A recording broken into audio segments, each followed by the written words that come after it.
তো আমরা প্রথমে একটা শ্লোক বলবো। যত্র গীতা বিচারস্য পঠনম পাঠনম যথা তত্র মোদেত শ্রীকৃষ্ণ ভগবান রাধায় সহিত।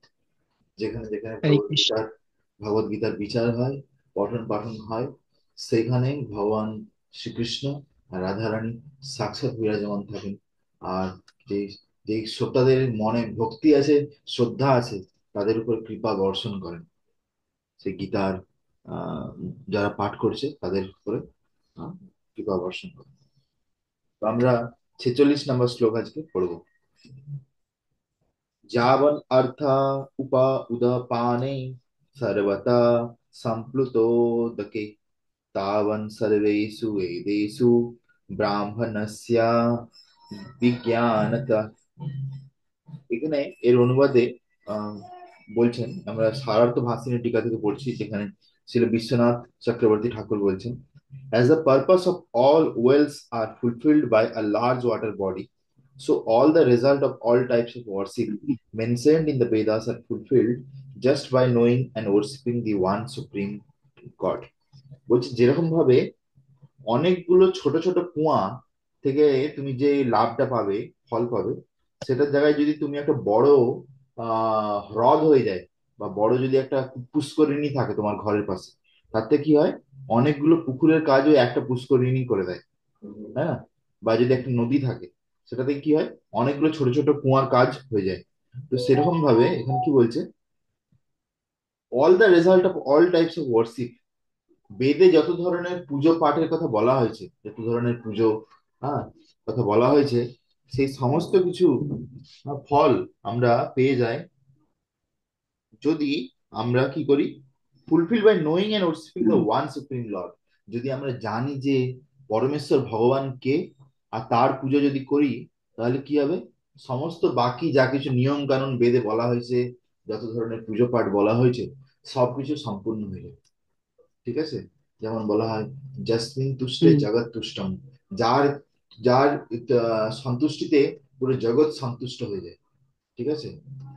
যাকে তুলনা করা হয়েছে একটা গাছের গোড়ার সঙ্গে, যেখানে জল দিলে সমস্ত গাছটা জল পেয়ে যায়। তো সেটাকে কিসের সঙ্গে তুলনা করা হয়েছে? গাছের গোড়াকে ভগবানের সঙ্গে, পরমেশ্বর ভগবান শ্রীকৃষ্ণ। ঠিক আছে? তো এখানে তাৎপর্যে আহ শ্রী বিশ্বনাথ চক্রবর্তী ঠাকুর বলছেন, the glory of bhakti yoga being nishkama and nirguna is such that it goes without saying that it is without loss of sin. বলছে ভক্তি যোগ যে আমরা অভ্যেস করছি, এতে কোনো লস বলে কিছু নেই। হ্যাঁ, তো এটাকে ভক্তি যজ্ঞে আরেকটা জিনিসে বলা হয় যে নিষ্কামা। নিষ্কামা কেন বলা হয়? যে কেননা অ্যাকচুয়ালি যখন কেউ ভক্তি যোগ প্র্যাকটিস করে, সে কিন্তু কোনো কামের ইচ্ছা করে ভক্তি যোগ প্র্যাকটিস করতে পারে না। যদি সেইভাবে যদি কেউ ভক্তি যোগ প্র্যাকটিস করে, তাহলে অ্যাকচুয়াল ভক্তি যোগ প্র্যাকটিস সে করছে না। বোঝা গেছে? তো ভক্তিযোগ মানে সেটা নিষ্কাম হবে অবশ্যই। যেমন বলে না যে আহ ভুক্তি মুক্তি সিদ্ধিকামী সকলে অশান্ত, কৃষ্ণ ভক্ত নিষ্কাম অতএব শান্ত। ঠিক আছে? এরকম একটা লাইন আছে শ্রী চৈতন্য চরিতামৃতে, যেখানে বলা হয় যে ভুক্তিকামী, মুক্তিকামী, ভুক্তি মুক্তি সিদ্ধিকামী, যে ভুক্তি মানে কি, যে ভোগ করতে চাইছে, সে অশান্ত। ভুক্তি পারবে কি হচ্ছে মুক্তি, যে মুক্তি চাইছে, মুক্তিকামী, সেও অশান্ত। সিদ্ধিকামী, বিভিন্ন ধরনের প্রাপ্তি সিদ্ধি মিস্টিক পাওয়ার চাইছে, সেও অশান্ত। তারপরে কি বলছে লাইনে, কৃষ্ণ ভক্ত নিষ্কাম। কিন্তু কৃষ্ণ ভক্ত যে হয়, সে নিষ্কাম, তার কোনো এইসব ইচ্ছা নেই, তার শুধু একটা ইচ্ছা, ভগবানকে খুশি করা। হয় না? তো সেই জন্য কি, অতএব শান্ত।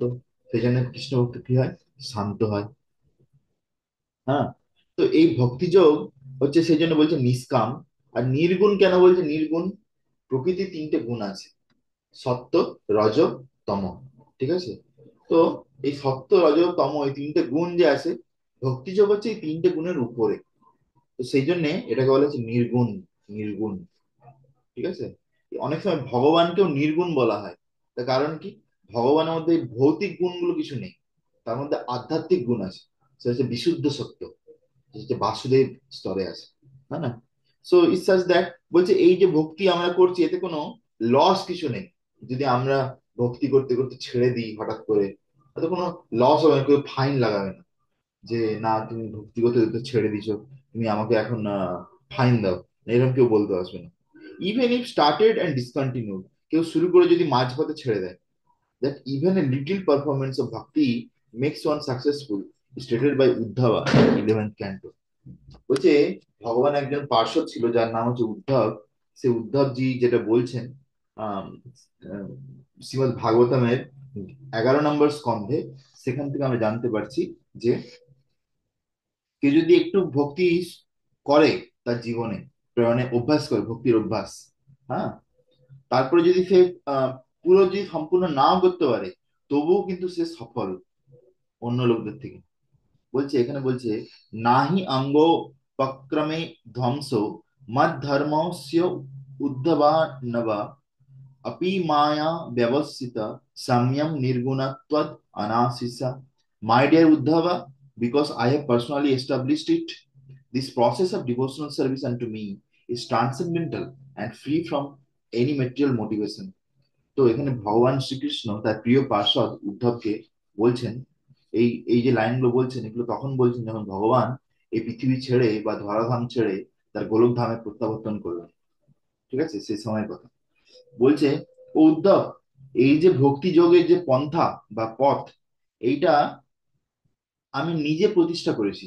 I personally established this process of devotional service আনটু me is transcendental.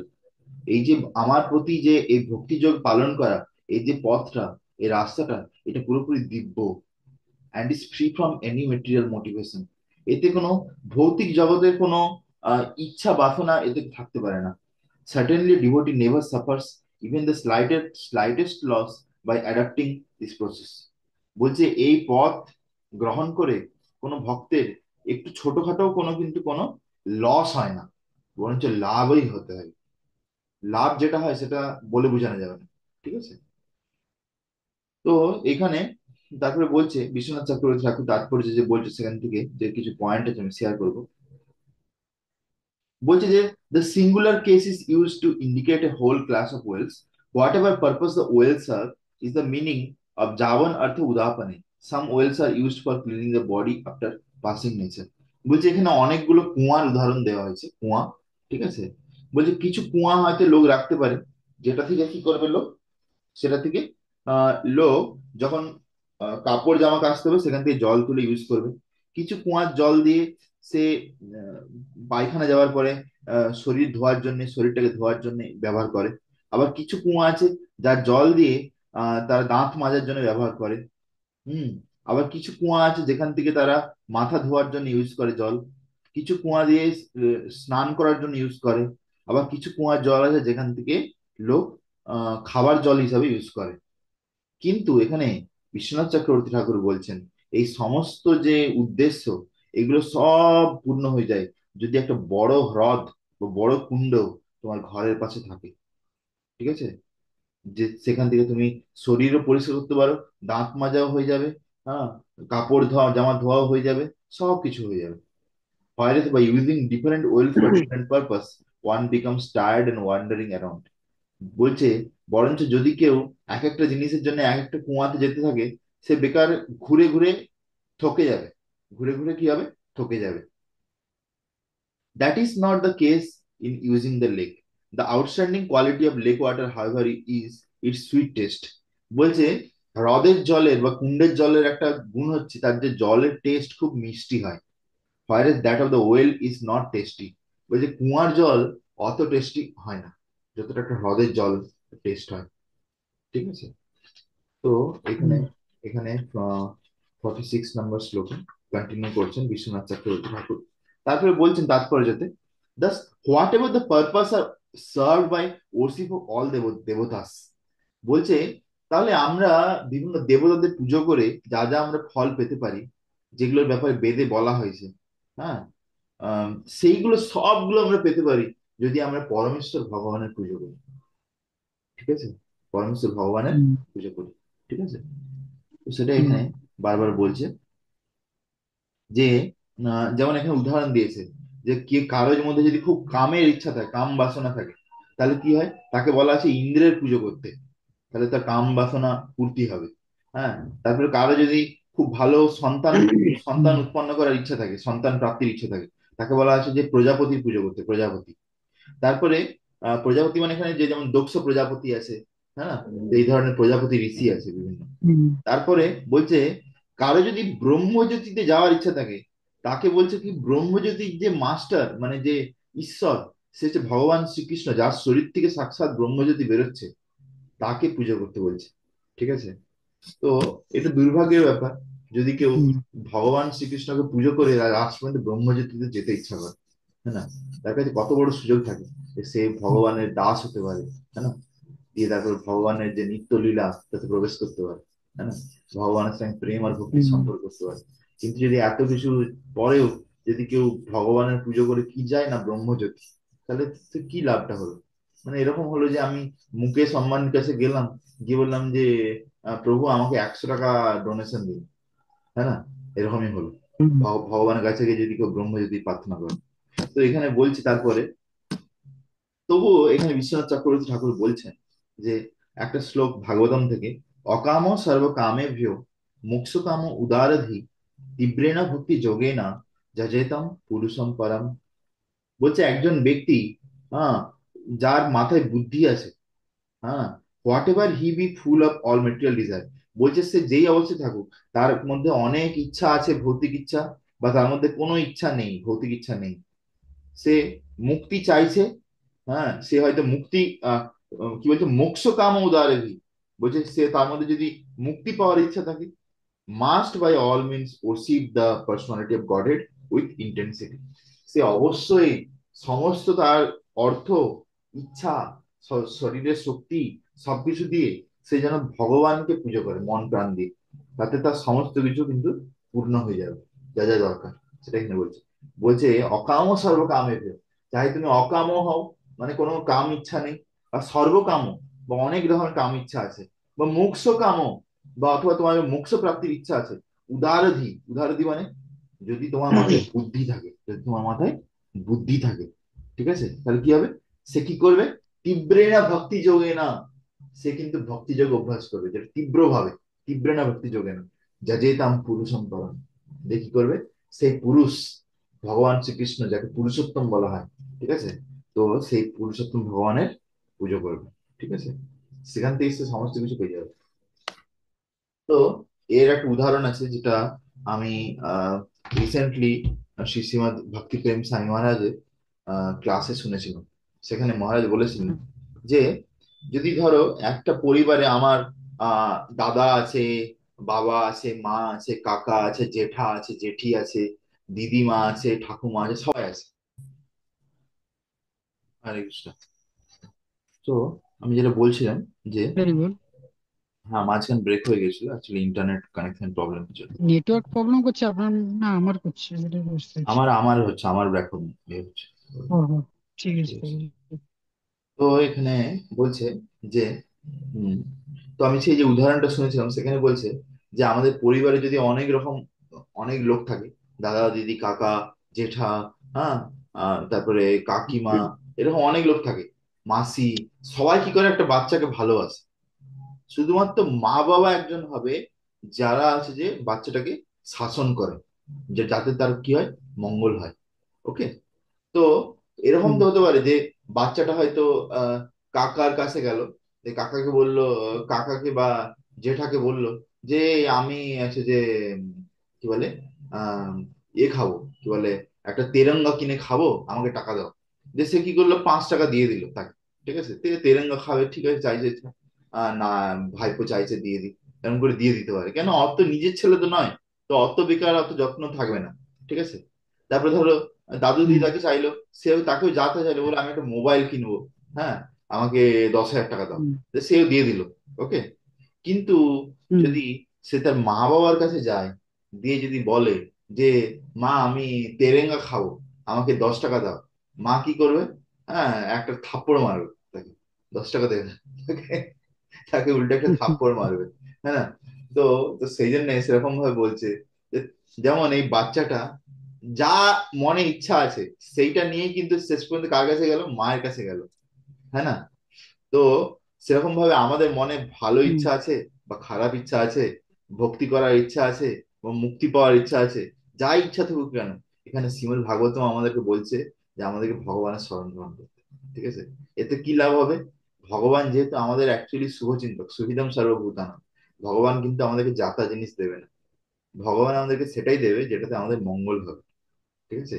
যেটা নিয়ে আমরা ভালো হুম, করে ভক্তি করতে পারবো। আর যেটাতে আমাদের অ্যাকচুয়ালি ভক্তি থেকে সরে যাব, বা যেটা নিয়ে আমরা ভৌতিক জগতে ডুবে যাব বিশাল, সেসব জিনিস কিন্তু কৃষ্ণ কখনো দেয় না। তাই না? সেই জন্য আমরা দেখি কি, সেই হুম, জন্য আমরা দেখি যে এই জড় জগতের লোকেরা বেশি কৃষ্ণের পুজো করে না, সব বিভিন্ন দেবীর পুজো করে, শিবের পুজো করে। কেন? তারা সব যা চাইবে তাই দিয়ে দিবে। তুমি ধরো, যদি দেবী ঠিকঠাক করে পুজো করো, দুর্গা দেবী, তুমি যদি নিয়ম কানুন পালন করো, মানে এই নয় যে ওই মাছ মাংস খেয়ে পুজো ওইরকম চলবে না, মানে প্রপার ভাবে, হ্যাঁ, তাতে দেবীর পুজোতেও হুম, অনেক নিয়ম আছে। সেসব নিয়ম পালন করে যদি কেউ ঠিকঠাক করে দুর্গা দেবী পুজো করে, তা দুর্গা দেবীকে সে যা চাইবে মোটামুটি ভৌতিক ইচ্ছা পেয়ে যাবে, যেমন ধন জনম সুন্দরী। ঠিক আছে? এবং সেরকম শিবজিরও যদি কেউ পুজো করে, গণেশের পুজো করে, তারা সব দিয়ে দেয়। কিন্তু কেউ যদি ভগবান শ্রীকৃষ্ণের পুজো করে, ভগবান প্রথম ভাবে যে এটা দিয়ে এর কি হবে, এতে কি এর ভৌতিক জগৎ থেকে বেরিয়ে আসতে পারবে না পারবে না, এ কি ভক্তি করতে পারবে কি পারবে না, এইসব বিভিন্ন জিনিস ভেবে চিন্তে, যেহেতু ভগবান আমাদের অ্যাকচুয়াল ওয়েলউইসার, তারপরে আমাদেরকে দেয়, হ্যাঁ না? তো সেই জন্য ভাগবত হুম, আমাদের কি বলছে? ভগবানের শরণ গ্রহণ করতে সমস্ত পরিস্থিতি। তারপরে বলছে যে just as the sunshine unmixed with clouds or other obstructions is intense, bhakti yoga unmixed with jnana karma and other pollutants is intense. One attains fulfillment of many desires by worshipping many devatas. These requirements many times a mental concentration, but one can attain all those desires from one supreme lord, from just one portion of one's concentration on one lord. বলছে আমরা অনেক রকম চিন্তা ভাবনা করতে পারি, হ্যাঁ, আমাদের বিভিন্ন রকম প্রয়োজনের জন্য আমরা বিভিন্ন দেবতার পুজো করতে পারি। কেউ হইতে পারে যে সে তার বিদ্যা জন্য সে সরস্বতীকে পুজো করছে, সে ধন ধন যাতে ভালো করে পায়, লক্ষ্মী দেবী পুজো করছে, হুম, যাতে সফলতা ভালো করে পায়, সে হচ্ছে যে গণেশের পুজো করছে। ঠিক আছে? যাতে সে সুন্দরী স্ত্রী পায়, সেজন্য সে দুর্গা দেবীর পুজো করছে। এরকম ভাবে বিভিন্ন রকম ভাবে তার দিমাগ লাগাচ্ছে। হুম, কিন্তু হুম, বলছে এখানে বিশ্বনাথ চক্রবর্তী ঠাকুর বলছেন, কিন্তু one can attend all those desires, একজন ব্যক্তি এই সমস্ত ইচ্ছা পূর্তি করতে পারে যদি সে পরমেশ্বর ভগবান শ্রীকৃষ্ণের পুজো করে। ঠিক আছে? From just hmm, one portion of one's concentration on the one lord, বলছে সে একমাত্র ভগবান শ্রীকৃষ্ণ, তার উপরে তার পুরো চেতনাকে, পুরো মনটাকে একভাবে যদি কেউ লাগিয়ে দিতে পারে, তাহলে কিন্তু সে অবশ্যই তার সমস্ত ইচ্ছা পূর্ণ হবে। ঠিক আছে? তুমি দেখবে যে হুম, কখনো কোনো ভক্তকে জিজ্ঞাসা করবে, যারা অনেকদিন ধরে ভক্তি করছে, তাকে জিজ্ঞেস করে যে প্রভু, আপনি তো এতদিন ভক্তি করছেন, তাহলে কি আপনার যা যা ইচ্ছা ছিল সব পূর্ণ হয়ে গেছে? সে বলবে হ্যাঁ, আমার সব ইচ্ছা পূর্ণ হয়ে গেছে। কেন? কেননা ভক্ত হওয়ার পরে সে তো বুঝতে পেরে যায় না যে অ্যাকচুয়ালি এই ভৌতিক একদম ইচ্ছা একদম। যেগুলো, এগুলো সব হচ্ছে বেকার, এগুলো হচ্ছে সব আমাদেরকে এই জড় জগতে বেঁধে রাখবে। কিন্তু ভগবান আমাদেরকে যেটা দেয় সেটা হচ্ছে হীরের মতন। এই ভৌতিক ইচ্ছা কাছে সেগুলো কিছুই নয়। ভগবান আমাদেরকে যে বিভিন্ন ধাম দিয়েছে, যেখানে যাচ্ছি, ভগবান লীলাস্থলিতে ঘুরছি, সেখানে আমরা ভক্ত সঙ্গে কীর্তন করছি, কথা করছি, আমরা বিভিন্ন নদীতে স্নান করছি, সমুদ্রে স্নান করছি, তার যে আনন্দ, সেগুলো তো এই ভৌতিক জগতের কিছু তুলনাই হবে না তার সঙ্গে, কোনো সুখের সঙ্গে, হ্যাঁ না? তো সেই জন্য হুম, ভক্তদেরকে যদি তুমি জিজ্ঞাসা করো, ভক্তরা বলবে যে আমার জীবন একদম পুরো পরিপূর্ণ, আমার জীবনে আর কোনো কিছু মানে ইচ্ছা বাকি নেই।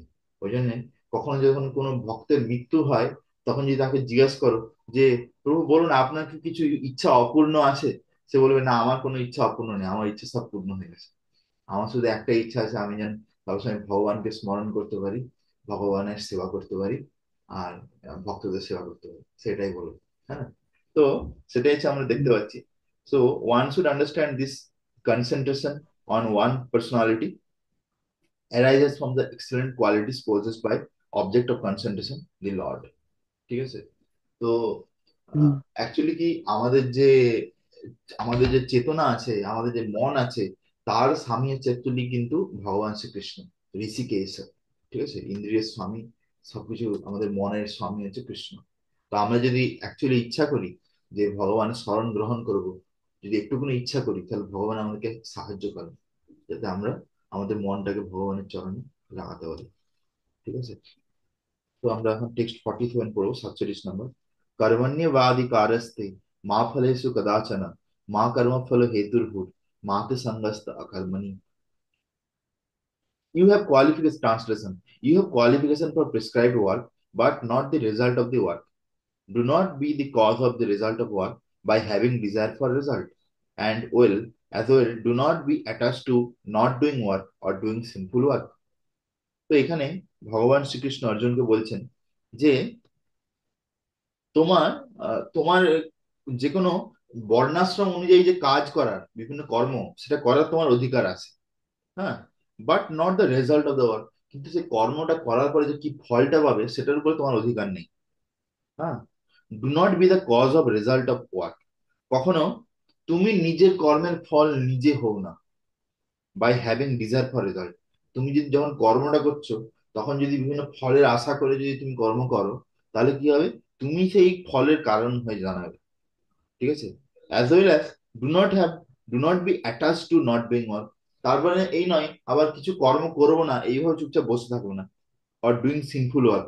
অথবা এরকমও করো না যে পাপ কর্ম করবে, না এরকম করো না। ঠিক আছে? তো অ্যাকচুয়ালি এই শ্লোকটা, এই শ্লোকটাকে অনেকে কোট করে, বাইরের বাইরের জগতের লোকেরা।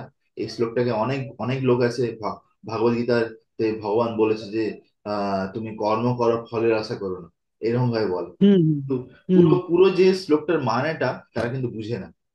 বুঝতে পেরেছো? পুরো যে শ্লোকটার মানেটা তারা কিন্তু বুঝে না। তার একটা লাইন, শুধু প্রথম লাইনটার মানেটা বলে ছেড়ে দেয়। পুরো শ্লোকটা যদি বলতে বলো সেটাও সে বলতে পারবে না। আবার তারপরে তার পুরো মানেটাও কিন্তু সে বলতে পারবে না। এখানে দেখো ভালো করে বুঝো, এখানে কি বলছে ভগবান। বলছে যে বলছে যে তোমার কর্ম করার অধিকার আছে, বাট যে ফলের উপরে অধিকার বসানো তোমার অধিকার নেই। কেন? ফলটা তো ওটা তো একদম। আমাদের যে আমাদের যে ডেস্টিনি আছে, আমাদের যে পূর্বকৃত কর্ম আছে, সেই অনুযায়ী বা আমাদের উপরে যে পরমেশ্বর ভগবান আছে তার স্যাংশন অনুযায়ী আমরা বিভিন্ন রকম ফল পাচ্ছি। ঠিক আছে? এটা আমাদের প্রথমে বুঝতে হবে। এরপর দ্বিতীয় কথা, ভগবান এখানে যেটা বলছে, যখন তুমি কর্ম করছো, তুমি যদি ফলের আশা করে কর্ম করো, তাহলে কি হবে? তুমি সেই কর্ম বন্ধনে ফাঁসবে। মানে যেমন একটা উদাহরণ দিচ্ছি। ঠিক আছে? উদাহরণ হচ্ছে আহ ধরো আম, হ্যাঁ, ধরো যে একজন ডাক্তার অপারেশন করছে। ঠিক আছে? একজন ডাক্তার অপারেশন করছে। তার অপারেশন যখন করছে, কত ইম্পর্টেন্ট ভাবে অপারেশনটা করা উচিত, পুরো কনসেন্ট্রেশন দিয়ে, তাই না? যদি একটু হুম অমনোযোগ হয়ে যায়, তাহলে পেশেন্টটা কিন্তু মারা যেতে পারে। পেশেন্টটা মারা যেতে পারে। ওকে? তো এখন হুম ডাক্তার, যদি কেউ মানে ঠিকঠাক ডাক্তার হয়, সে সে জানে যে আমি আমি যা কিছু করছি, আমি যদি ঠিকঠাক ভাবে করি, আমি ঠিক পেয়ে যাব ভগবানের কৃপায়। আমার যা কিছু দরকার, টাকা পয়সা সব পেয়ে যাব। ঠিক আছে? কিন্তু যদি কোনো হুম ডাক্তার এরকম হয় যে ধরো সে অপারেশন করতে যাচ্ছে, তার আগে অলরেডি জেনে গেছে এই অপারেশনটা করলে আমি 3 লাখ টাকা পাবো। ভাবো, একটা অপারেশন করবো 4 ঘন্টা, এতে আমি পাবো 3 লাখ টাকা। পেশেন্টের কাছ থেকে নেওয়া হবে 5 লাখ টাকা, 2 লাখ টাকা হসপিটাল নেবে, আমাকে 3 লাখ দেওয়া হবে। ঠিক আছে? সে শুধু ওই টাকাটা কখন পাবে সেই ভেবে যা হোক করে তাড়াতাড়ি করে অপারেশন করছে। ঠিক আছে? হয়তো হতে পারে পেশেন্টটা মরে গেল। বুঝতে পেরেছো? পেশেন্টটা মরে গেল হুম যা হোক করে অপারেশন করার চক্করে। হ্যাঁ, দিয়ে হয়তো হুম টাকা টাকা তো হয়তো সে পেলেও না, উল্টে আবার তার পিছনে কোর্ট কেস হয়ে গেল, তার পিছনে 10টা লোক ঘুরছে তাকে মার্ডার করার জন্য, যেহেতু তার ঘরের লোককে মেরে দিছে। বুঝতে পেরেছো? তো হুম হুম তো সেই জন্য সবসময় ভগবান বলে যখন আমরা যে কোনো কর্ম করি, ঠিক আছে, সেটা চাই আধ্যাত্মিক কর্ম হোক বা যেটা ভৌতিক জগতের কর্ম হোক, ঠিক আছে, সেটাকে ঠিক করে করা উচিত। তখন আমাদেরকে সবসময় ভাবা উচিত না যে না এটা করে আমি কি লাভ হবে, তাই না, এটা করে আমার কি হবে। তো সেম অ্যাজ সেম, যেমন ধরো আমি যদি এটা স্পিরিচুয়াল লাইফে যদি দেখাই, ভক্তি জীবনে, হ্যাঁ, তাহলে ভক্তি জীবন আমি এরকম বলতে পারি যে ধরো আহ আমাকে একটা সেবা করতে বলা হয়েছে মন্দির থেকে। তো সেই সেবাটা যখন আমি করছি, তখন যদি আমি ভাবি আচ্ছা আমি এই সেবাটা করছি, আমি এই সেবাটা করে কি মহাপ্রসাদ পাবো? যদি আমি মহাপ্রসাদ না পাই, তাহলে আমার সেবাটা করে কি লাভ আছে? আমি যাহা করে করে দিয়ে চলে যাই। ঠিক আছে? বেকার আমাকে তো মহাপ্রসাদ দেবেও না, এত খাটাচ্ছে আমাকে। এরকম যদি কারো চেতনা হয়, হ্যাঁ না, তাহলে কি হবে? সে যা হোক করে, ধর তাকে বলা হয়েছে ভগবানের বাসনগুলো ধুতে, সে যা হোক করে বাসনগুলো ধুবে। হ্যাঁ না? দিয়ে কি করবে? তাতে সব দাগ লেগে থাকবে। তারপরে সে চলে যাবে, তারপরে আবার যে ডিটি ইনচার্জ আছে সে তাকে ডাকবে ক্যামেরা দেখে, ডেকে তাকে ঝাড়বে, দুটো কথা শোনাবে, বলবে তুমি কিরকম সেবা করেছো বাবা, তোমাকে ভগবানের বাসনগুলো ধুতে বলা, যে একটু ভালো করে ধুতে পারো নি, এত দাগ লেগে আছে, একটু ভালো করে ধুয়ে দিন তো, যে আবার তাকে দ্বিতীয়বার খাটতে হবে। মানে দেখো, তার মানে এটা বুঝতে পারছো তো, যে হুম হুম যেহেতু যখন সেই পার্টিকুলার কর্ম করছে, সেটা হচ্ছে আধ্যাত্মিক জীবন হোক বা ভৌতিক জীবন, সে যেহেতু বিশেষ করে ফলের প্রতি বেশি আসক্ত হয়ে গেছে, সেই জন্য কিন্তু অ্যাকচুয়ালি যে ফলটা হবে তার জন্য সে দায়ী হবে। আবার দ্বিতীয়, সেই ফলের প্রতি, সে ফলের পরে সে কর্ম বন্ধনে ফাঁসবে, একটা বন্ধনে সে আবদ্ধ হয়ে যায়। বুঝতে পেরেছো? বন্ধন। হুম হুম যেমন ধরো, ভৌতিক জগতের লোকের কথা যদি বলা হয়, ভৌতিক জগতের লোকের, তারা কি করে? তারা তো বিভিন্ন কোম্পানিতে গিয়ে গাধার মতো খাটছে, তাদের তো নাইট শিফট করছে। এখানে কলকাতায় লোকেরা, তারা কি করে, নাইট শিফট শুরু হচ্ছে ধরো রাত্রি 10টা থেকে সকাল 6টা পর্যন্ত নাইট শিফট করছে, ভাবো। ঠিক আছে? সে রাত্রে ঘুমানো টুমানো কিছু নেই, এই পুরো রাত্রি খাটছে। হ্যাঁ। দিয়ে তারপরে তারা ভাবছে যে না, আমি এইটা করে আমি যে টাকাটা ইনকাম করবো, তাতে আমি ভালো করে ইয়ে করবো, ড্রিঙ্ক করবো। হ্যাঁ। ইন্দ্রিয় তৃপ্তি করবো। এইরকম করে সে করতে করতে কি হয়, করতে করতে ধীরে ধীরে তার লিভারটা খারাপ হয়, শরীরটা খারাপ হয়। হ্যাঁ না? তারপরে বিভিন্ন খারাপ কাজে জড়িয়ে পড়ে। দিয়ে তারপরে এরকম ভাবে পুরো জীবনটা যে স্পয়েল হয়ে যায়, পুরো জীবনটা নষ্ট হয়ে যায়। বুঝতে পেরেছো? সেখানে যদি হুম সেখানে যদি কোনো, যদি ধীর স্থির ব্যক্তি হতো, সে ধরো ভাবতো যে না ভাই, আমার তো নাইট শিফটের দরকার নেই, আমি ডে শিফটে কাজ করি, আমি যাতে যা টাকা পাই চলবে, আমি ভগবানকে মেনে আমি ভালো করে ধর্মকর্ম করে আমি সেরকম ভাবে জীবনযাপন করবো। ঠিক আছে? তো আমার বেশি কিছু দরকার নেই। তো সে কি করবে, যেটুকু করবে সে ঠিকঠাক করে করবে, প্রপার ভাবে। আর দেখি কি করবে, সে বেশি ফলের প্রতি আশাও নেই, সে অত যেটা পাবে সেটাকে ভগবানের কৃপা হিসাবে মেনে নেবে। তারপরে কি হবে, বেশি পাপ কর্ম করবে না। তো এইভাবে কি হবে, সে পুরো ধার্মিক ভাবে জীবন কাটাতে পারে। তখন দেখা যাবে সেই লোকটা হয়তো কম টাকা ইনকাম করেও মাসে বেশি টাকা সেভিং করে ফেলছে। ঠিক আছে? তো এরকম বিভিন্ন প্রিন্সিপাল কিন্তু এই লাইনের শ্লোকটা থেকে চলে আসতে। ঠিক আছে? যেটা কিন্তু হুম আজকালকার দিনে বেশিরভাগ লোক বুঝে না, কিন্তু এই শ্লোকটার মানে বলতে থাকে। বুঝতে পেরেছো? হ্যাঁ। তারা হুম একটা লাইন শুধু বলতে থাকে। তো হ্যাঁ, তারপরে লাস্টে আবার এটাও বলেছে বিশ্বনাথ চক্রবর্তী ঠাকুর, যে আহ যে পাপ কর্ম করো না। হ্যাঁ। পাপ কর্ম করো না, do not be attach to not doing work. মানে আমি কোনো কাজ করবো না, চুপচাপ বসে থাকবো, সেরকম ভাবে হো না। আবার পাপ করো, ডুইং সিনফুল ওয়ার্ক, মানে পাপ কর্ম করো, এটাও কিন্তু করো না। কারণ পাপ কর্ম যদি কেউ করতে থাকে, তাহলে কি হবে, তাহলে তো আরো ভয়ঙ্কর ভাবে কর্মবন্ধনে জড়বে। বুঝতে পেরেছো? যেমন যদি আমি যদি হুম বলি যে মার্কেটে সব থেকে লাভ কারা করছে, সব থেকে বেশি লাভ, মানে যারা খেটে খেটে টাকা ইনকাম করছে, একটু কাজ করে, তাদের মধ্যে সব থেকে লাভ কারা করছে, তাহলে যদি দেখতে চাও, দেখতে পারো, তাহলে দেখতে পাবে দু তিনজন লোক করছে। একরকম একজন হচ্ছে যারা মাংস মাংস কাটছে, মানে মুরগি কাটছে রাস্তার ধারে। হুম আর দ্বিতীয় হচ্ছে যে যারা চা বিক্রি করছে। আর তৃতীয় হচ্ছে যারা মদের দোকান আছে। ঠিক আছে? বুঝতে পেরেছো? এই তিন হুম ধরনের হুম, লোক কিন্তু সব থেকে বেশি টাকা কামায়, তুমি যদি হিসাব করে দেখতেও পারো। ওকে। একদম তো একদম, এরা হ্যাঁ। কিন্তু যে কর্ম করছে, তার যে ফলটা যে কত ভয়ানক, সেটা কি মানে বলে বোঝানো যাবে? বলে বোঝানো যাবে না। তো যে ভাগবতম তার সাক্ষী আছে, যে এই পাপের ফলে যে কি কি রকম নরকে গিয়ে কি কি কষ্ট পেতে হয়। হ্যাঁ। সেটা হচ্ছে ব্যাপার। কোনোদিন হয়তো এই এই জীবনে হয়তো কোনোদিন সে মাংস কাটতে কাটতে তার আঙুলটাই হঠাৎ করে নিজেই কেটে ফেলবে, ভেজ করে কাটা হয়ে যাবে। হ্যাঁ না? হুম তখন সে হুম নিজেই মানে এই জীবনে বেঁচে থেকে থেকেই কষ্ট পাবে, নরকের মতো। ঠিক আছে? তার চোখের সামনে আঙুল কাটা হয়ে যাবে। তারপরে ধরো সে ধর গাড়ি নিয়ে যাচ্ছে, হঠাৎ করে অ্যাক্সিডেন্ট হয়ে গেল। মানে যেহেতু তারা এই জীবনেতে এত পাপ কর্ম করে যাচ্ছে, এত পাপ কর্ম, যে তাদের পাপ কর্মের ফল সে মরবে কবে তারপরে পাওয়ার জন্য অপেক্ষা থাকে না, তাহলে এই জীবনেই তার ফল পাওয়া শুরু হয়ে যায়। বুঝতে পেরেছো? এটা এটা কিন্তু জেনে রাখবে। হুম হুম যখন কেউ বেশি পাপ কর্ম করে না, তখন কি হয়, তার এত ফল বেড়ে যায়, এত বোঝা বেড়ে যায়, ভার বেড়ে যায় পৃথিবীর উপরে, সেই পাপীদের ভার, যে সে শুধু এই নয় যে মরার পরে সে গিয়ে নরকে গিয়ে ফল পাবে, ইভেন এই জন্মে এই পৃথিবীতে থেকেই কিন্তু তার বিভিন্ন রকম কষ্ট শুরু হয়ে যায়। বিভিন্ন রকম কষ্ট তুমি যে কোনো জায়গায় দেখে নাও, যারা যারা যারা যারা খারাপ ভাবে টাকা ইনকাম করছে, তাদের পরিণতি কি হচ্ছে, দেখলে বুঝতে পারবে। হ্যাঁ। সেটা হচ্ছে হুম ব্যাপার। তো এখানে কমেন্টে তাৎপর্য বলছে যে you are qualified for performing prescribed works, but those who crave the result are very impure in consciousness. But you have almost pure heart. I can say this about you since I know you. তো এখানে ভগবান বলছে যে এই যে শ্লোকটা তাদেরকে বোঝানো যায় যারা কিছু আহ, আহ, যাদের মধ্যে কিছু চেতনা আছে, কিছু ভালো চেতনা আছে, এই নয় যে যে খারাপ চেতনা আছে। হ্যাঁ, যাদের মধ্যে খারাপ চেতনা আছে, ইমপিওর কনসাসনেস, তাদেরকে কিন্তু এই শ্লোকটা বোঝানো সম্ভব নয়। হুম। বা যারা ধরো খুব বেশি ফলের ইচ্ছা করে কোনো কাজ করতে চাইছে, তাদেরকে এই শ্লোকটা বোঝানো সম্ভব নয়। কিন্তু এখানে কৃষ্ণ অর্জুনকে বলছে, যেহেতু অর্জুন তোমার হৃদয় একদম শুদ্ধ, সেই জন্য আমি তোমাকে এই শ্লোকটা বললাম।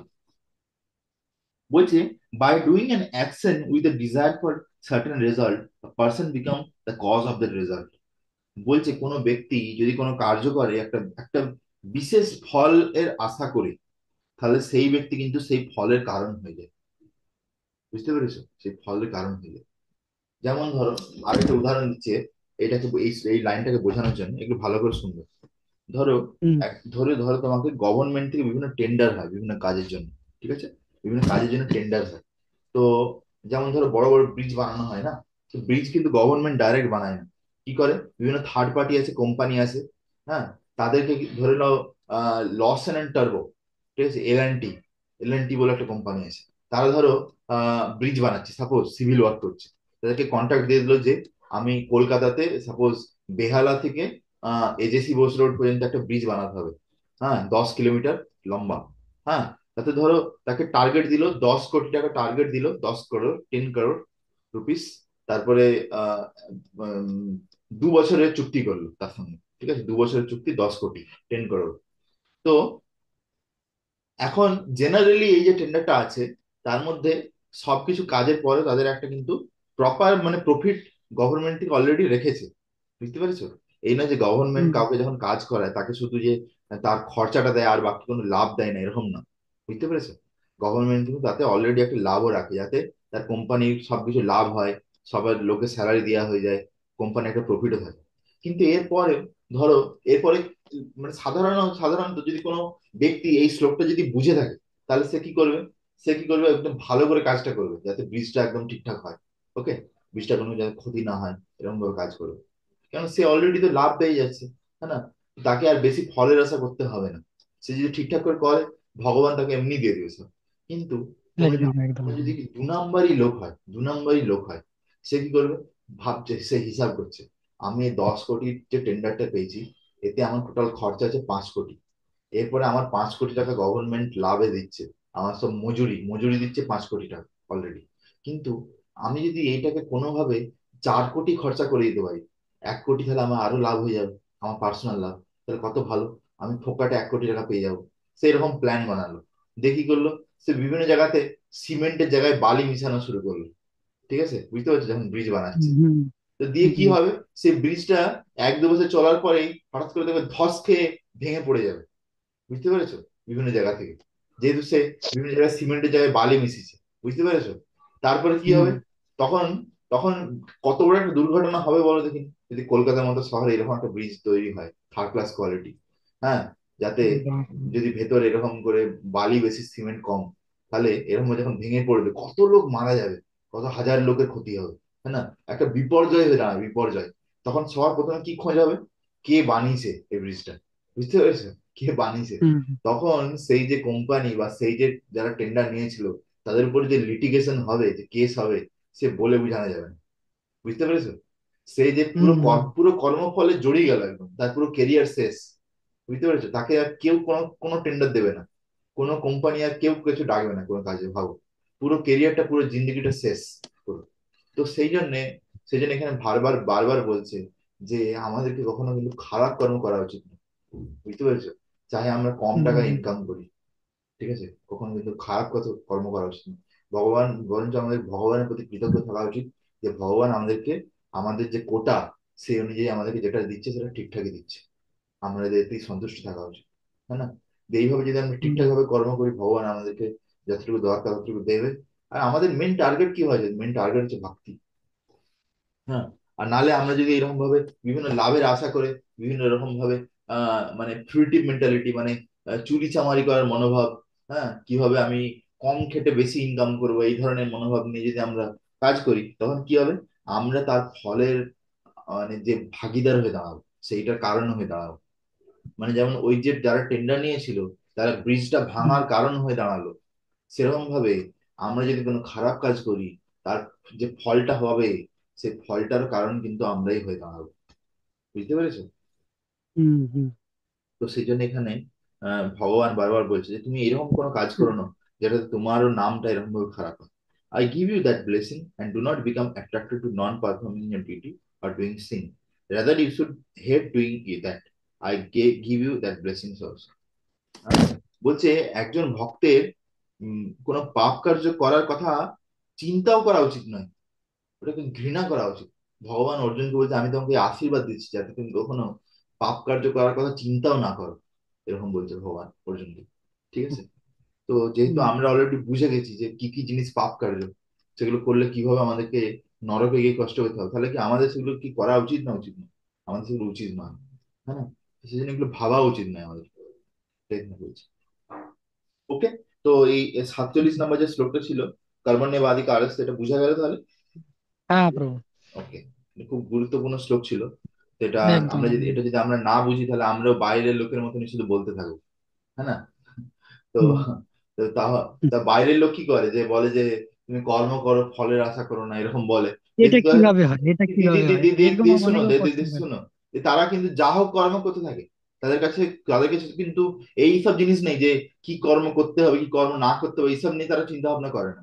বুঝতে পেরেছো? তারা দেখবে হুম কেউ হয়তো দেখবে চা বিক্রি করছে, হ্যাঁ না? কেউ হয়তো 2 নাম্বারি কোনো কাজ করছে, হ্যাঁ না? কেউ ধরো হচ্ছে যে সিন্ডিকেট করছে, মানে কেউ তোলা তোলা তোলা আদায় করছে, এরকম বিভিন্ন কর্ম করছে, আর এইসব শ্লোক ঝাড়ছে। মানে লিটারালি তারা পাপ কর্ম করছে, যে এইরকম ধরনের শ্লোক ঝাড়ছে। মানে যাদের মধ্যে অ্যাকচুয়ালি নলেজ নেই তারা এরকম বলে। কিন্তু আসলে আমরা যদি পুরোটা বুঝি, তাহলে আমরা পুরো একদম ধর্মের পথে চলবো, এই শ্লোকটা যদি বুঝে যাই। আর আমরা বিভিন্ন পাপ কর্ম সেগুলো কিন্তু ছেড়ে দেবো। 48 নম্বর শ্লোকে আমরা যাচ্ছি।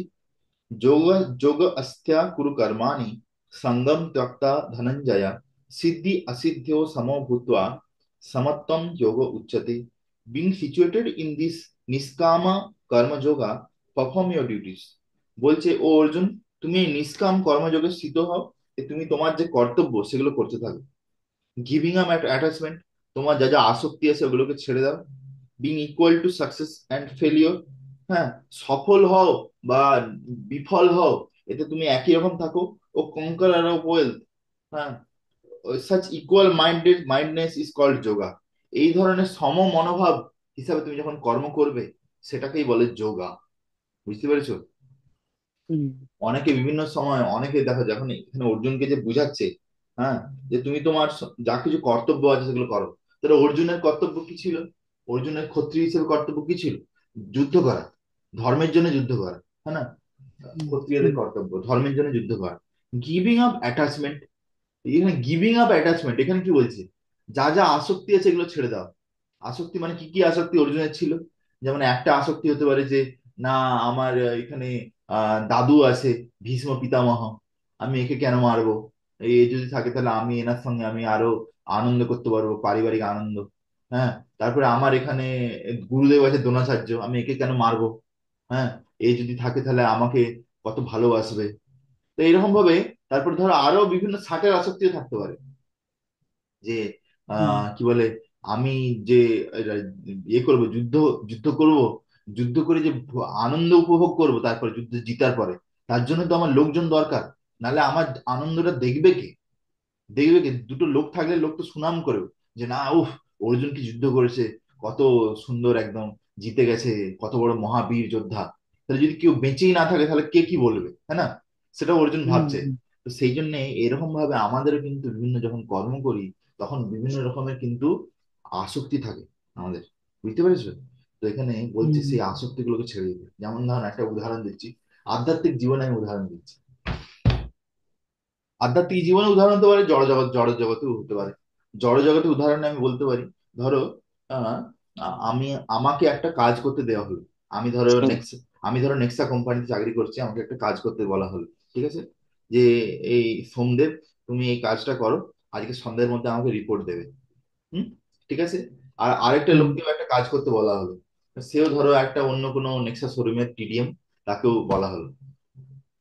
তো আমরা দুজনেই কাজ করছি। এখন আমাদের কি হওয়া উচিত, যে আমাদের প্রথমে দেখা উচিত যে আমি কোথায় বসে কাজটা ভালো করে করতে পারবো। কিভাবে কাজটা করলে ভালোভাবে সুস্থভাবে করে এই টাইমের মধ্যে কমপ্লিট করতে পারবো। ঠিক আছে? তো হুম এইটা আমাদের প্রধান কর্তব্য হওয়া উচিত। কিন্তু আমাদের যদি বিভিন্ন আলাদা আলাদা জিনিসের প্রতি আসক্তি থাকে, তাহলে কেউ এরকম ভাবতে পারে, আচ্ছা আমি আমার কি বলে যে বস আছে তার সামনে বসে কাজটা করব, যাতে আমি বসকে দেখাতে পারি ও আমি কত কাজ করছি, যে বস আমাকে একদম বাহবা দিবে, বাহ ও সন্দীপ কত ভালো কাজ করছো, কত খাটছো সকাল থেকে, তোমার মতন এমপ্লয়ি আর দ্বিতীয় আর কেউ নেই আমাদের কোম্পানি, হ্যাঁ না? সেটা হচ্ছে এরকম বস বলবে, বুঝতে পেরেছো? আর কিন্তু হুম দ্বিতীয় আরেকজন হতে পারে, সে চুপচাপ একটা সুন্দর একটা কোনো শুনশান কোণ বেছে নিল অফিসের, সেখানে বসে যাতে ভালো করে কাজটা হয়ে যায়, দিয়ে করে নিল, দিয়ে চুপচাপ টাইমে গেল বসের কাছে, দিয়ে বললো যে বস আমার এই কাজটা হয়ে গেছে, বললো ঠিক আছে এবার আজকে তুমি আজকের মতো তুমি চলে যাও, আজকে আর তোমাকে আর অন্য কিছু করতে হবে না, হ্যাঁ না? তো দেখো, সে দুজনেই কিন্তু কাজটা করলো, কিন্তু একজন আসক্তির জন্য কাজ করলো, হ্যাঁ না? আর আরেকজন বিনা আসক্ত হয়ে কাজ করলো। হয়তো যে বিনা আসক্ত হয়ে কাজ করেছে সে অনেক বেটার কাজটা করেছে, হ্যাঁ না? আর যে আসক্ত হয়ে কাজ হুম করেছে সে হয়তো অনেক নাম যশ পাবে, এই আসক্তিকে পরিপূর্তি করবে, কিন্তু হয়তো কিন্তু সেরকম ঠিকঠাক ভাবে কাজটা হবে না। বুঝতে পেরেছো? হুম তো সেই জন্য আমরা যখন কোনো কর্ম করি সেখানে আসক্তিটা ছাড়া কিন্তু খুব জরুরি আছে। যেমন আরো দ্বিতীয় উদাহরণ হতে পারে যে ধরো আহ, মানে আমাদের ধরো মন্দিরে কোনো অনেকজন কুক রান্না করছে, ঠিক আছে? সবাই তো ভগবানের জন্যই রান্না করে, ভগবানের ভোগ লাগানো হয়, ভগবানকে ভোগ লাগানোর পরে তারপর সেটি প্রসাদ হয়ে গেলে তখন ভক্তরা সেটা পায়, প্রসাদ সেবা করে। তো ধরো আহ একজন কুক আছে, সে ধরো মানে দেখেছে অন্য জায়গায় অন্য কেউ ভালো খুব রান্না করছে, তা কিভাবে কি বানাতে হবে সেটা রেসিপিটা নিয়ে সেই রান্নাটা শুরু করেছে, ঠিক আছে? অথচ তার কিন্তু সেইটা রান্নাটা করে আগে থেকে এক্সপিরিয়েন্স নেই, বুঝতে পেরেছো? আগে থেকে রান্নাটা করার এক্সপিরিয়েন্স নেই। অথচ সে সবার কাছ থেকে খুব সুনাম প্রাপ্তি করার জন্য সেটা প্রথমে টেস্টিং না করেই প্রথমে ডাইরেক্ট একদম ধরো 100 জনের রান্না করতে শুরু করে দিচ্ছে, ঠিক আছে? আচ্ছা, হুম দ্বিতীয় দ্বিতীয় আরেকজন কুক, সে প্রথমেই ধরো সারেন্ডার করে দিচ্ছে যে প্রভু আমি এত হাই ফাই রান্না করতে পারবো না, ঠিক আছে? তো আমি বরঞ্চ এইরকম ভাবে করতে হবে, আমি এরকম করে করতে জানি, আমি চেষ্টা করবো যতটা ভালো হয়। দিয়ে সে চুপচাপ রান্নাঘরে আরেকটা উনুন জ্বালিয়ে, তাকে যখন বলা হয়েছে 100 জনের জন্য রান্না করতে, সে অলরেডি জানে কিরকম করে করতে হবে, তার সঙ্গে আরো একটু ভালো করে সবকিছু করে মেপে ঝেপে সব পরিমাণ মতো দিয়ে সুন্দরভাবে রান্না করলো। দিয়ে তারপরে রান্না সব হয়ে গেল, দিয়ে সব সবজি টবজি ডাব্বায় ঢালা হয়ে গেল, দিয়ে ব্রহ্মচারী আশ্রমে কিচেন সব জায়গায় চলে গেল। তারপরে সে কি করলো, চুপচাপ স্নান করতে চলে গেল, তার কোনো সুনাম পাওয়ার ইচ্ছা কিছু নেই, হ্যাঁ না? দিয়ে হয়তো প্রথম হুম যে কুক ছিল তার যখন রান্নার টেস্ট হচ্ছে, তখন দেখা যাচ্ছে যে 100 জনের যে রান্না করেছে কিন্তু রান্নাটা পুরো বেকার, ঠিক আছে? সবাই খেয়ে কি করেছে, সবাই খেয়ে উল্টে গালি দেবে, বুঝতে পারছো? কারণ সে এখনো ভালো করে হুম বানাতে জানেনি ওই প্রিপারেশন, অথচ সে ভাবছে যে আমি বানিয়ে দেবো, খুব ওভার কনফিডেন্স দিয়ে সে কি করেছে, বেকার 100 জনের যে রান্নাটা সেটা স্পয়েল করলো, নষ্ট করলো, ঠিক আছে, সুনাম পাওয়ার আছে। আর দ্বিতীয় দ্বিতীয় যে কুক ছিল, সে হয়তো ভাবছে না আমি তো রান্না করছি ভগবান আর গুরু গৌরাঙ্গের খুশির জন্য, আমি যদি না জানি, যদি নষ্ট হয় তখন কি গুরু গৌরাঙ্গ কি খুশি হবে? হবে না। তো তাহলে আমি যেটুকু করি ঠিকঠাক করে করি, হ্যাঁ, আমার দরকার নেই অত হাই ফাই কিছু। তো সে সিম্পল রান্না করেছে, সেটা খেয়ে সবাই খুশি হয়েছে, দিয়ে সে হয়তো সামনে নেই, তবুও কিন্তু তাকে সবাই সুনাম করছে, হ্যাঁ না? এই নয় যে সে হুম, সেখানে দাঁড়িয়ে হ্যাঁ আছে সুনামটা শোনার জন্য, বুঝতে পেরেছো? কিন্তু তার সুনাম হুম ঠিক হয়ে যাবে, সে যদি ভালো কর্ম করে তার সুনাম ঠিক হয়ে যাবে, সুনামের জন্য তাকে দৌড়াতে হবে একদম না। তো সেরকম ভাবে এখানে কিন্তু ভগবান অর্জুনকে বলছে যে তুমি নিজের তরফ থেকে কিন্তু কোনো আসক্তি রেখো না, যে আমি এটা করে কি পাবো কি না পাবো, ঠিক আছে? বরঞ্চ তুমি তোমার যে কর্মটা সেটা মানে ভগবানের প্রসন্নতার জন্য, আর তোমার যে বর্ণ বা আশ্রম সেই অনুযায়ী যেটা দরকার সেই অনুযায়ী তুমি করতে থাকো, সেটা এখানে ভগবান বলছে, বুঝে গেছে? তারপর কি বলছে যে being equal to success or failure, এইটাও খুব জরুরি, যে সফল আর বিফল এই দুটোতে একই মনোভাব থাকা, এটাও কিন্তু খুব জরুরি আছে, বুঝতে পেরেছো? এটাও কিন্তু খুবই জরুরি। যেমন ধরো আমাকে ধরো এখন রিসেন্টলি একটা মন্দিরে প্রজেক্ট দেওয়া হয়েছে, যেটাতে আমাকে 11 লাখ টাকা ডোনেশন কালেক্ট করতে হবে। জগন্নাথ রথের চাকা এসছে পুরী থেকে, সেটাকে কি আমাকে প্রতিষ্ঠা করতে হবে, একটা বড় বেদি বানানো আছে, হ্যাঁ, সেট বানানো, অনেক কিছু, ঠিক আছে? তো এখন আমি যদি আমাকে ধরো আমার যে প্রভু আছে আমার উপরে যে ইনচার্জ আছে, সে আমাকে বলেছে যে জানুয়ারির মধ্যে যদি আমি এটা পুরো ফান্ড কালেকশন করতে পারি খুব ভালো হয়, তাহলে ফেব্রুয়ারির মধ্যে আমরা কাজটা কমপ্লিট করে ফেলবো। কিন্তু একরকম ভাবে আমার এখন এটা করার কোনো এক্সপিরিয়েন্স নেই, এত টাকা ফান্ড কালেকশন কর কি করে করবো, 11 লাখ টাকা, ঠিক আছে, ডোনেশন কালেকশন। তো সেই জন্য আমি হুম, মানে লিটারালি আমি ভগবানের উপরে প্রার্থনা করেছি, ঠিক আছে, যে ভগবান জগন্নাথ দেব যদি আমার প্রার্থনা শুনেন, যদি হয়ে যায়, তো যদি ধরো আমি এটাতে সাকসেস হবে কি না হবে এইটা ভেবে যদি আমি বেশি কর্ম করি, তাহলে আমি দেখতে পারবো যে আমি লাস্ট 15 দিনে কত টাকা আমি মানে ডোনেশন কালেক্ট করতে পেরেছি। আর যতটুকু করতে পেরেছি এতে আমার মনে হচ্ছে না যে আমি জানুয়ারির মধ্যে আমি ফান্ড কালেকশন হবে, এত কম ভাবে যদি টাকা আসে, ঠিক আছে। তো তাহলে তো আমি হতে পারি যে আমি খুব দুঃখিত হয়ে যেতে পারি হুম, যে আমি এই হুম, কাজটা ছেড়েই দিলাম, আমি এই সেবাটা ছেড়েই দিলাম। আমাকে এত বড় একটা ভালো সেবা দেওয়া হয়েছিল, জগন্নাথের সেবা, তার জগন্নাথের জন্য ডোনেশন কালেকশন করার, সেই সেবাটা আমি ছেড়ে দিলাম, দেখছি যে আমি কি হচ্ছে, আমি তো সফলতা পাচ্ছি না। কিন্তু আমি যদি সফল হব বা বিফল হব এটা না দেখে, আমার গুরুদেব আমাকে এটা আদেশ দিয়েছে এই ভেবে যদি আমি কাজটা করি, তাহলে যা হোক সেটাই ভগবানের কৃপা হিসেবে আমরা দেখতে পাবো। আর হয়তো ভগবান নিজের ইচ্ছা অনুযায়ী একটা না একটা সময় আসবে তখন এটা পূর্ণ করে দেবে, বুঝতে পেরেছো? তো সেই জন্যে আমাদেরকে এই যে কি ফল পাচ্ছি, সেটা সফল না বিফল, এটার প্রতি যদি আমরা যদি আসক্ত হয়ে যাই, তাতেও কিন্তু মুশকিল আছে, তাতেও আমরা কি হয়, তাতেও আমরা কিন্তু কাজটা ঠিক করে করতে পারবো না। ওকে, সেই জন্য এখানে ভগবান বারবার হুম, অর্জুনকে বুঝাচ্ছে। দেখো অর্জুন ওই জন্য যখন যুদ্ধ করছিল না, তখন কিন্তু সে মানে একবারও এরকম ভাবেনি যে আমি জিতবো কি হারবো। অর্জুন শুধু লাস্টে এটাই ভাবছিল যে আমাকে কৃষ্ণ বলছে যুদ্ধ করতে, তো আমাকে যুদ্ধ করতে হবে। কৃষ্ণ আমাকে বলছে, অর্জুন তোমার সামনে জয়দ্রথ আছে, তুমি এক্ষুনি পাশুপাত অস্ত্র ছাড়ো আর ওর গলাটা কেটে দাও, এক্ষুনি সূর্য অস্ত হবে, আর কোনো সময় নেই, বাস। অর্জুন যে শুনলো, সঙ্গে সঙ্গে পাশুপাত অস্ত্র নিল, মন্ত্র উচ্চারণ করলো, যে ছেড়ে দিল। জয়দ্রথের মাথার কাটা হয়ে গেল, গিয়ে তার বাবা যেখানে বসে তপস্যা করছিল তার কোলে গিয়ে পড়ে গেল, বাস। বুঝতে পেরেছো? সফল, সফল হয়ে গেল অর্জুন। হুম, তো অর্জুন কিন্তু ভাবেনি যে কি আমি সফল হব কি হব না, আমি এটা করে আমার কি লাভ হবে কি হবে না। কেননা যখন অর্জুন ধরো অস্ত্রটা ছাড়ছিল, তখন হয়তো অনেকেই অর্জুনকে আটকানোর জন্য বিভিন্ন রকম আলাদা আলাদা অস্ত্র ছাড়ছিল, বুঝতে পেরেছো? যখন তুমি যদি মহাভারতের যুদ্ধ দেখো, হ্যাঁ, বা যদি পড়ো মহাভারত বই বই থেকে, যেটা অরিজিনাল ডিসক্রিপশন আছে সেখান থেকে, তাই দেখতে পাবে যখন অর্জুন জয়দ্রথকে মারার জন্য পাশুপাত অস্ত্র ছেড়েছিল, তখন সেখানে কুরুক্ষেত্রে যত মহারথী ছিল কৌরবদের পক্ষে, তারা সবাই কিন্তু তাদের যে সব বিভিন্ন অস্ত্র ছেড়েছিল অর্জুনের যে পাশুপাত অস্ত্রকে আটকানোর জন্য, বুঝতে পেরেছো? তারপরে বিভিন্ন বাকি যে লোক ছিল, তারা অর্জুনের উপর হাসি ঠাট্টা করছিল, ভাবছিল যে অর্জুন বলছিল যে এই অর্জুন কি করবে কি করবে, এই সন্ধ্যা হয়ে গেছে, এখন আর তুমি কিছু করতে পারবে না। তো তাহলে লিটারেলি অর্জুন যদি দেখতো যে আমি সফল হব কি বিফল হব, তাহলে কিন্তু অস্ত্র চালাতেই পারতো না, বুঝতে পারছো? অস্ত্রটা ঠিক করে চালাতেই পারতো না। আর আহ, বধ করা তো দূরের কথা, কিন্তু অর্জুন শুধু কি ভেবেছে, আমাকে ভগবান এটা করতে বলেছে, আমার ক্ষত্রিয় ধর্ম অনুযায়ী আমার এটা করার কর্তব্য, আমাকে ভগবান খুশির জন্য এটা করতে হবে, ব্যাস। তো এই ভেবে সে কি করলো, যখন অস্ত্র চালালো, তখন সে কিন্তু জয়দ্রথকে মারতে সফল হয়ে গেল। তো সেইভাবে সেই জন্য এখানে আমাদের কি বলছে, যখন আমরা কোনো কর্ম করি, তখন আমাদেরকে কিন্তু আমরা সেটাতে সফল পাবো বা বিফল হব সেইটার জন্য আশা করতে নেই। আর যখন আমরা এইরকম মনোভাব নিয়ে আমরা যখন কর্ম করা শুরু করব, তখন কি হবে, আমরা অ্যাকচুয়ালি আমরা কর্ম করবো না, তখন ওটা আমাদের যোগ, যোগ অভ্যাস হয়ে যাবে, কর্মযোগ হয়ে যাবে, বুঝতে পারছো? কর্মযোগ। দেখো বাইরের বাইরের জড়জগতের লোকেরাও কিন্তু চাকরি করছে, আর ভক্তরাও বিভিন্ন জায়গায় কিন্তু চাকরি করছে।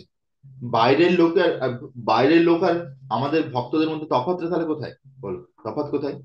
বাইরের লোকেদেরকে বলা হয় কর্মী, কর্মী, আর ভক্তদেরকে কি বলা হয়, কর্মযোগী, বুঝতে পেরেছো?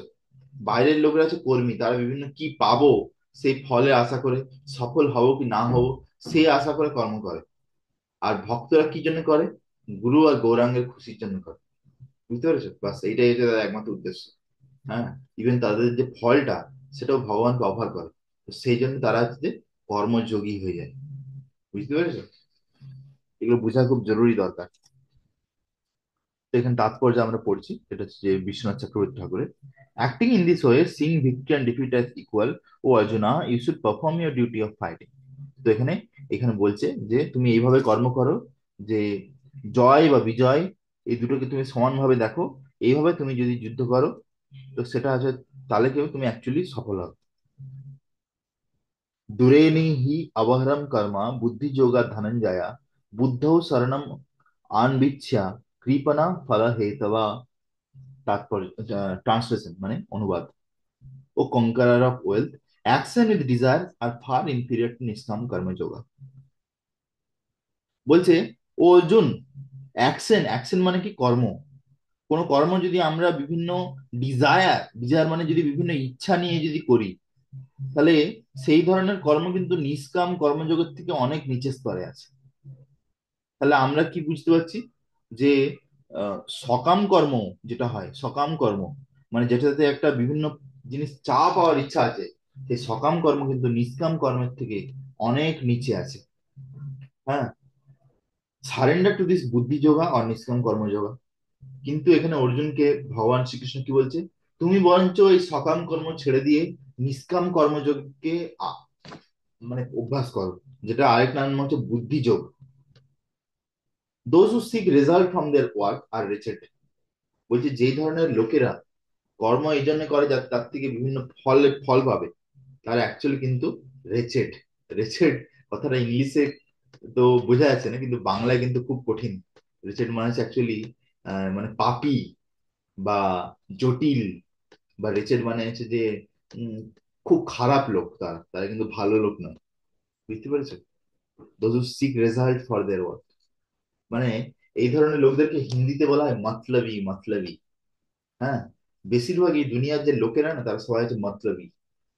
কি কি পাবো সেই অনুযায়ী সমস্ত কিছু কর্ম করে, বিনা মতলবে কোনো কার্য করবে না। বুঝতে পেরেছো?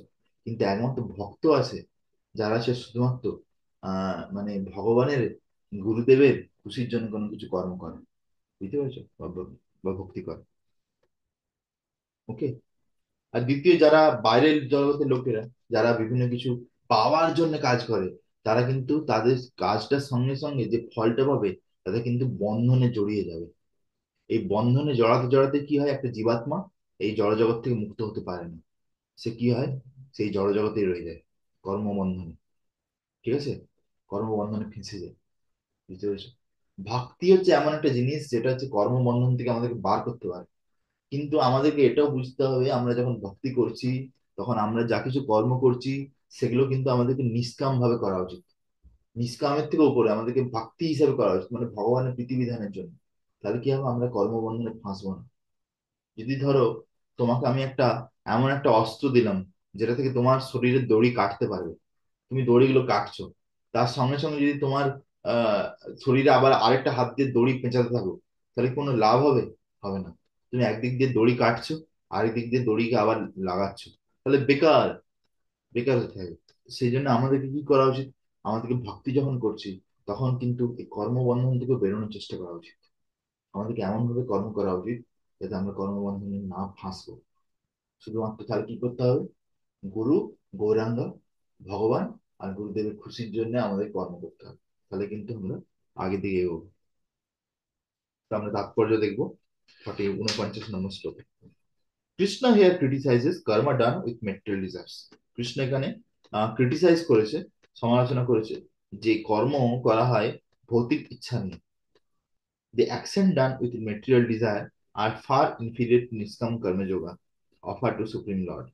বলছে যে আহ, যেই যেই সমস্ত কর্ম যাতে ভৌতিক ইচ্ছা জুড়ে আছে, সেইগুলো কিন্তু নিষ্কাম কর্মজগৎ থেকে অনেক অনেক নিচের স্তরে আছে। ঠিক আছে? অনেক অনেক নিচের স্তরে আছে। ওকে। যেমন ধরো, এটা তো একটা উদাহরণ দিয়ে যেতে পারে। উদাহরণটা এরকম হতে পারে যে, ধরো বাইরের একটা রেস্টুরেন্ট আছে, সেখানে লোক খাবার বানাচ্ছে। ঠিক আছে? আর ভেতরে, এদিকে মন্দিরের টেম্পলেতে, টেম্পলের যে কিচেন আছে, সেখানে কিন্তু একজন ভক্ত ভগবানের জন্য রান্না করছে। বাইরের যে কিচেন আছে, সেখানে যে লোক রান্না করছে, সে কিন্তু যখন রান্না করে, তখন সে লাভের কথা ভেবে রান্না করে। এই রান্নাটা আমি এমন ভাবে জিনিসপত্র মেশাবো যাতে আমার লাভ হয়, আমার এত টাকা খরচা হয়, এত টাকা থেকে যেন লাভ থাকে, যাতে আমি এই ইন্দ্রিয় তৃপ্তি করবো। তাতে যদি যে কাস্টমার খাচ্ছে খাবারটা তার যদি শরীরে ক্ষতিও হয়, সেটা কিন্তু সে ভাবে না। বুঝতে পেরেছো? যেমন ধরো আমি একটা কথা বলছি, মানে আমাদের মন্দিরে এখন যে দুধ আনা হয়, সেটা হচ্ছে যে আমাদের ভক্ত একজন গিয়ে, আমাদের গোশালারই একজন ভক্ত গিয়ে দুধ দুয়ে আনে, ঠিক আছে, বিভিন্ন গাই থেকে। তো সে তো নিজে চোখে সব দুধ দুয়ে আনছে, তো আমরা খাঁটি দুধ পাচ্ছি এখানে। ওকে। তো এখন যদি বাইরের কোনো দুধওয়ালাকে আমরা বলতাম যে দুধ দাও, তাহলে সে কি করতো? সে ধরো আমাদের 30 লিটার দুধ দিত দিনে, তার মধ্যে 25 লিটার দুধ থাকতো আর 5 লিটার জল মিশিয়ে দিত। ওকে। 5 লিটার জল মিশিয়ে দিত। কেন? তার কিন্তু মনোভাব ভগবানের বা ভক্তদের সেবা করার মনোভাব নেই। তার মনোভাব হচ্ছে কি করে সে লাভ করবে। বুঝতে পেরেছো? তো সেই জন্য সে কি করবে, তাতে যদি পরে সে গালিও খেতে হয়, তাকে যদি মিথ্যে কথাও বলতে হয়, তাতে তার কিছু যায় আসবে না। ওকে। তো সেই জন্য হুম সে ভক্তদের জায়গাতে, সাক্ষাৎ ভগবানের যেখানে রান্না হবে, সেখানেও মিথ্যে কথা বলে দুধে জল মিশাতে সে কিন্তু ছাড়বে না। বুঝতে পেরেছো? তো সেই জন্য হুম এখানে ভগবান শ্রীকৃষ্ণ কি বলছেন, যে যারা সকাম কর্ম করছে, সকাম কর্ম মানে বিভিন্ন ভৌতিক বাসনা পূর্ণ করার জন্য কর্ম করছে, তারা একদম অনেক নিচের স্তরে আছে অর্জুন। যারা নিষ্কাম কর্ম করছে তারা তো অনেক উপর স্তরে আছে। নিষ্কাম কর্মের কাছে সকাম কর্ম অনেক নিচে আছে। বলছে নিষ্কাম কর্মযোগা যদি আমরা ভগবানের জন্য যদি করতে পারি, ভগবানের জন্য অর্পণ করি, হ্যাঁ, সেটাকে বলা হয় বুদ্ধি যোগা। টেক শেল্টার অফ নিষ্কাম কর্মযোগা বুদ্ধ। বুঝলি, তোমার বুদ্ধি লাগাও অর্জুন, বুদ্ধি লাগাও, আমি এত জ্ঞান দিচ্ছি, তুমি এবার নিষ্কাম কর্মযোগকে স্বীকার করো। ইন দিস ভার্স বুদ্ধি yoga refers to nishkam কর্মযোগা rather than ভক্তি যোগা। হ্যাঁ। তো এখানে বুদ্ধি যোগা মানে নিষ্কাম কর্মযোগ বলা হয়েছে। আর ভক্তিযোগকে বলা হচ্ছে না। অ্যাকচুয়ালি ভক্তিযোগ নিষ্কাম কর্মযোগের থেকেও কিন্তু অনেক উপরে আছে। বুঝতে পেরেছো? তো হুম কেননা ভক্তিযোগ মানে সেখানে কি হয়, উম মানে ধরো আমি একটা উদাহরণ দিচ্ছি, নিষ্কাম কর্মা আর ভক্তিযোগ, ঠিক আছে। তো নিষ্কাম কর্মযোগেতে ধরো তাকে বলা হলো যে তুমি আমাদের ডিটি কিচেনে এসে রান্না করবে, ঠিক আছে, রান্না করবে। আর সে একজন দীক্ষিত ভক্ত আছে, ব্রাহ্মণ দীক্ষিত ভক্ত আছে, ঠিক আছে।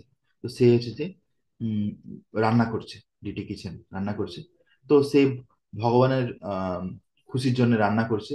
আর যা যা বলা হয়েছে সেরকম ভাবে সে রান্না করছে, ঠিক আছে, যা কিছু নিয়ম কানুন সেগুলো পালন করে রান্না করছে। ওকে। বাট স্টিল একটা ব্যাক অফ মাইন্ডে একটা চিন্তা ভাবনা চলছে যে আম, কিভাবে আমি কখন মাসের শেষে টাকাটা পাবো, আমি যদি টাকাটা দেরি করে পাই তাহলে আমার কি হবে, এরকম বিভিন্ন রকম চিন্তা ভাবনা চলছে। ঠিক আছে। আচ্ছা, দ্বিতীয় আরেকজন ভক্ত, তাকে গুরুদেব বলেছে তুমি যখন ভগবানের জন্য রান্না করবে, তোমার শুধু যেন মনে একটা জিনিসই থাকে, সেটা হচ্ছে যে আমি ভগবানকে ভালোবাসি, ভগবানের সেবা পেয়েছি, এটা আমার অনেক পরম সৌভাগ্য। আমার নিজের খাওয়া হোক না হোক, আমি যেন আজকে নিতাই গৌরাঙ্গের জন্য সুন্দরভাবে খাবারটা বানাই। ঠিক আছে। তো এইটা হচ্ছে আমার আজকে জীবনের লক্ষ্য। তো এইভাবে সে যখন সুন্দরভাবে রান্না করে ভগবানের জন্য, তো সেটাতে এতটাই মানে নিঃস্বার্থ ভাবে সে রান্না করে, এতটাই প্রেম আর ভক্তি প্রেমের সঙ্গে, তো সেইটা হচ্ছে যে অ্যাকচুয়ালি ভক্তি যোগ হয়ে যায়, ভক্তি। ঠিক আছে। ভক্তি মানে হচ্ছে যে যার মধ্যে প্রেম আছে, প্রেম। যখন ভগবানের প্রতি আমাদের প্রেম না থাকে, ততক্ষণ কিন্তু আমাদের ভক্তি হবে না। বুঝতে পারছো? তো আমাদের ভগবানের প্রতি প্রেম দরকার, শ্রদ্ধা দরকার, তাই না?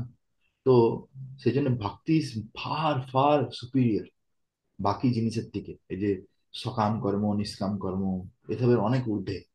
বুঝতে পেরেছো? যেমন অরূপ গোস্বামী হুম বলেছে, অন্নাভিলাষিতা শূন্যম জ্ঞান কর্মা চানাবৃতম আনুকূল্যেন কৃষ্ণানুশীলনম ভক্তি উত্তমা। ঠিক আছে। অন্য কোনো অভিলাষা থাকবে না আমাদের মনে। জ্ঞান লাভ করা, জ্ঞান কর্মা, কর্ম বিভিন্ন করার, বিভিন্ন ভালো কর্ম খারাপ কর্ম, জ্ঞান কর্ম অনাবৃতম, কোনো জ্ঞান কর্মের আর ইচ্ছে থাকবে না। আনুকূল্যেই না, যেটা করলে ভগবান খুশি হবে, যেটা করলে আমরা ভক্তিতে আগে এগোতে পারবো, সেইটা ভেবে একটা ভক্ত কি করে, ভক্তি করতে থাকে। আনুকূল্যে না কৃষ্ণ অনুশীলনম, কৃষ্ণ অনুশীলন করতে থাকে। ভক্তির উত্তমা, সেটাকে বলে উত্তম ভক্তি। বুঝতে পারছো? হুম তো সেটা হচ্ছে ব্যাপার। তো সেই জন্য ভক্তি ইজ ফার ফার বেটার। হ্যাঁ। ভক্তি যে কি জিনিস সেটাকে বুঝতে একটু টাইম লাগে, এত সোজা নয় ভক্তিকে বোঝা। বাট লিস্ট আমাদেরকে ভগবান আমাদেরকে এই ভাগবত গীতার যে একটা শ্লোক আছে, এটা বুঝতে হবে। এক একটা শ্লোকে কিন্তু ভগবান আমাদেরকে ভক্তির দিকে, আগের দিকে নিয়ে যাচ্ছে ধীরে ধীরে। বুঝতে পারছো, এক একটা সিঁড়ি বয়ে বয়ে। হ্যাঁ, এভাবে ধীরে ধীরে যেতে যেতে আমরা একটা সময় আসবে যখন ভক্তি যোগে যাব, ভক্তি যোগ, তখন আমরা বুঝতে পারবো যে ভক্তি কত সুন্দর। ওকে। অলরেডি প্রভুপাদের যে বই আছে সেখানে অনেক জায়গাতে ডিটেলসে লিখেছেন ভক্তি কত সুন্দর। ভক্তি ইজ দা, কি বলবো, ultimate, ultimate goal of life, to attend ভক্তি, কৃষ্ণ ভক্তি। है ना? ओके। হুম। हरे कृष्णा कृष्ण হরে कृष्णा কৃষ্ণ हरे हरे, কৃষ্ণ কৃষ্ণ হরে हरे राम রাম राम রাম राम রাম हरे हरे। রাম। शिला प्रभुपाद की जय।